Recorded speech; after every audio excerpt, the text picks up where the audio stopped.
शनिवार व्रत कथा। शनिवार व्रत कथा सुनने से पहले मेरे चैनल को लाइक और सब्सक्राइब जरूर करें। शनिवार का दिन शनि देव की पूजा के लिए होता है। इस दिन शनि देव की पूजा करने से भगवान प्रसन्न होते हैं और भक्तों के कष्ट दूर करते हैं। जिनकी कुंडली में शनि दोष, शनि की साढ़े साती या दहिया होती है, उसको शनिवार का व्रत करना चाहिए। शनिवार व्रत कथा पढ़नी चाहिए। शनि देव की इस कथा का श्रवण करने से सभी कष्ट दूर हो जाते हैं और शनि देव की कृपा प्राप्त होती है। आइए जानते हैं शनि देव की इस कथा के बारे। शनिवार व्रत कथा। एक समय की बात है, सभी ग्रहों में सर्वश्रेष्ठ होने को लेकर विवाद हो गया।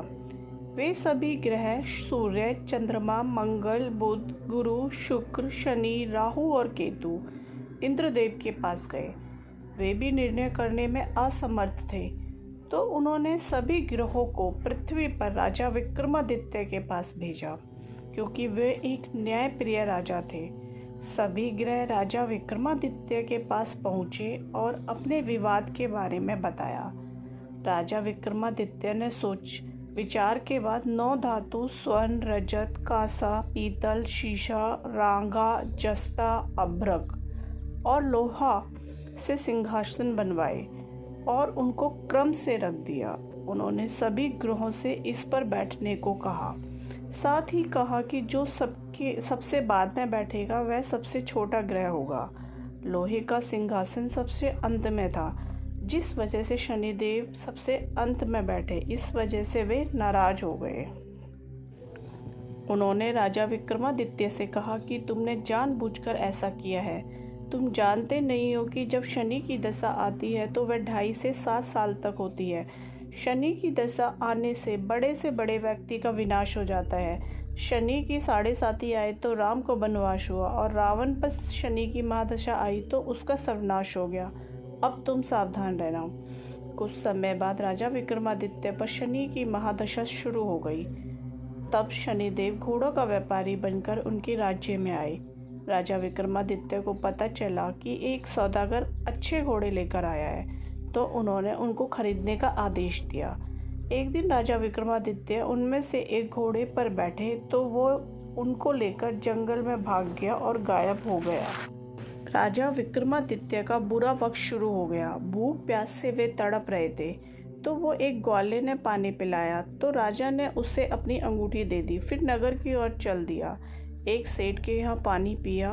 अपना नाम उज्जैन का बीका बताया। सेठ बीका को लेकर गया। वहाँ उसने देखा एक खूंटी पर हार टंगा है। वह खूंटी उसे निगल रही है। देखते ही देखते हार गायब हो गया। हार चुराने के आरोप में सेठ ने बीका को कौल बाल से पकड़वा दिया। वहाँ के राजा ने बीका का हाथ पैर कटवा दिए और नगर के बाहर छोड़ने का आदेश दिए। वहाँ से एक तेली गुजर रहा था। बीका को देखकर उस पर दया आई। उसने उसे बैलगाड़ी में बैठाकर आगे चल दिया। उस समय शनि की महादशा समाप्त हो गई। बीका वर्षा ऋतु में मल्हार राग गा रहा था।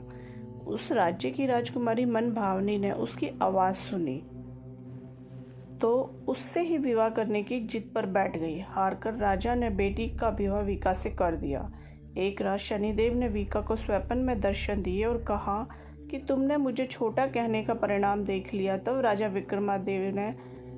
विक्रमादित्य ने शनिदेव से क्षमा मांगी और कहा कि उनके जैसा दुख किसी को ना दे। तब शनिदेव ने कहा कि जो उनकी कथा का श्रवण करेगा और व्रत करेगा उसे शनि दशा में कोई दुख नहीं होगा। शनिदेव ने राजा को विक्रमादित्य के हाथ पैर वापस दे दिए।